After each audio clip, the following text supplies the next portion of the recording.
On retrouve maintenant Frédéric Charpentier. Frédéric, on le sait, le pétrole est une source importante de production de gaz à effet de serre. Et en plus de ça, il se fait, semble-t-il, de plus en plus rare. Ça coûte de plus en plus cher s'en procurer. Alors, je me dis que le développement des productions de biocarburants devrait se développer d'une bonne façon. Oui. Qu'en est-il au juste? Est-ce que ça va dans ce sens-là? Bien, plus ou moins, on se rend compte avec un rapport de l'Agence internationale de l'énergie qui vient d'apparaître en octobre. Ça fait état vraiment de subventions en ce qui concerne les carburants fossiles. Donc, il y a de plus en plus de subventions associées aux carburants fossiles.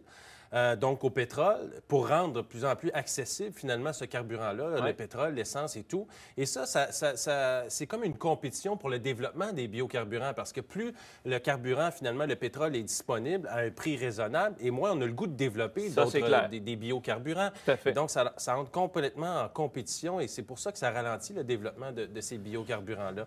Il y a même une étude qui a été faite par dans ce rapport-là qui nous dit que si on arrêtait ces subventions-là, d'ici 2020, bien, ça diminuerait de 4 la demande totale mondiale en carburant fossile. Et là, ça diminuerait considérablement les émissions de CO2. Et là, ça permettrait le développement de ces biocarburants-là. On en est où, justement? Tu parles des émissions de CO2. Oui. On en est où actuellement? Globalement, ça ne va pas bien. Non? Non, on a une augmentation de 38 globalement, donc mondialement, depuis 1990. Les pays qui sont en tête, écoute, ça prend 10 pays qui sont responsables des 2 tiers des émissions de CO2 dans le monde. On les a ici. Et la Chine et les États-Unis sont en tête de liste et vient en 7e position le Canada. Tu dis, bon, c'est pas si mal sur les 10 pays qui sont là.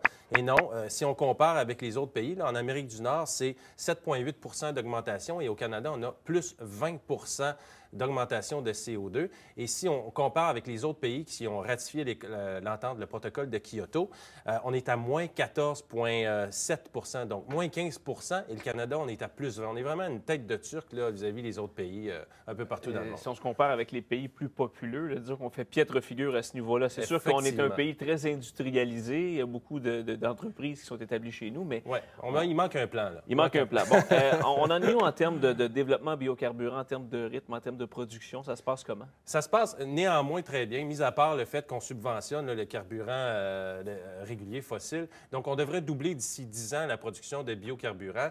Et en 2050, à peu près, on devrait atteindre 27 des besoins en termes de carburant pour le transport. Là, on va combler ça avec du biocarburant dans une proportion de 27 Actuellement, on répond à 2-3 en ce qui concerne les besoins là, mondiaux en termes de transport avec les biocarburants.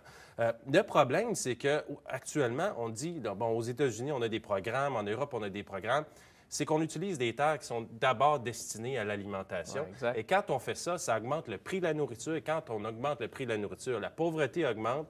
Et là, les décès, la Banque mondiale nous parle de 192 000 décès par année associés à l'augmentation du prix de la nourriture dans le monde. Et c'est directement associé au fait qu'on utilise des terres agricoles pour ça. Effectivement. Et c'est un problème. Ça se passe comment chez nos voisins du Sud, chez les Américains? Bien, chez nos amis, les Américains, on vise l'indépendance énergétique. On vise ça avant toute chose, l'économie aussi. Et on va subventionner gracieusement les agriculteurs qui, eux, veulent procéder à la transformation de leurs terres. Et donc, ça a pour effet bon, l'économie va bien. Il y a 400 000 emplois qui ont été créés avec ça.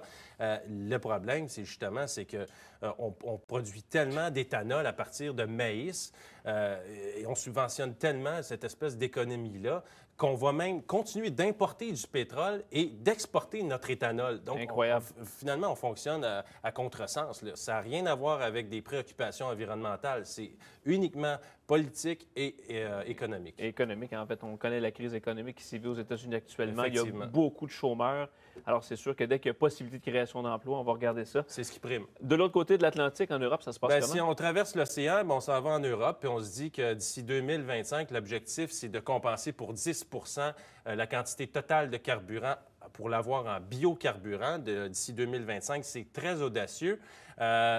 si on compare avec justement le développement qui se fait en ce moment en Europe. Et qu'est-ce qu'on va faire? Notre stratégie, c'est qu'on s'en va en Afrique, on achète des terres, et puis là, un tiers des terres achetées ou vendues en Afrique actuellement, c'est dans les buts de produire justement du biocarburant. J'ai mon et là, voyage. c'est la biodiversité, l'écosystème, c'est des villages au complet qui sont menacés, la faune, la flore. Et là, ça prend vraiment une importance en Afrique. On est en train de cannibaliser ce continent-là pour fabriquer des biocarburants aux dépens de vies humaines et puis de l'environnement, finalement. Alors, je t'écoute parler. As-tu l'impression qu'on est du bon bord?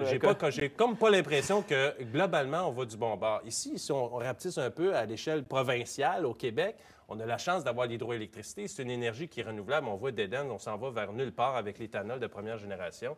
D'ailleurs, la semaine prochaine, je vous propose de vous parler de ce qui se passe ici au Québec. On met de l'avant les carburants de deuxième génération. Excellent. C'est un peu mieux. Un peu mieux. Oui, ça, c'est mieux quand J'ai hâte de même. voir ça. Alors, prise 2 la semaine prochaine. Prise 2 la semaine prochaine, on sera plus positif. Excellent, Fred. Merci beaucoup. Ça me fait plaisir.